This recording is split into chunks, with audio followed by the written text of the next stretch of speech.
मंडळी, उन्हाळा सुरू झाला तर उन्हाळी वाळवणाला तुम्ही सुरुवात केली का? तर इथे अर्धा किलो साबुदाणा कढईमध्ये मीडियम फ्लेमवर रंग बदलेपर्यंत भाजला.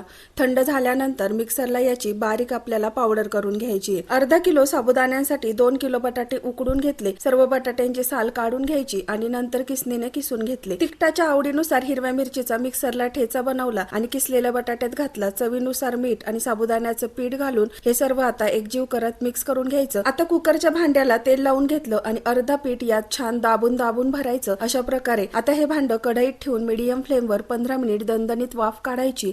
नंतर प्लेटीत हे पीठ काढून घ्यायचं आणि थंड झाल्यावर परत याला छान मळून घ्यायचं. हातांना आता तेल लावून घ्यायचं आणि यातला एक गोलाकार उंडा पुरी यंत्रावर एका प्लास्टिक शीटवर ठेवायचा. त्यावर दुसरं प्लास्टिक शीट ठेवून हलकसं दाबायचं.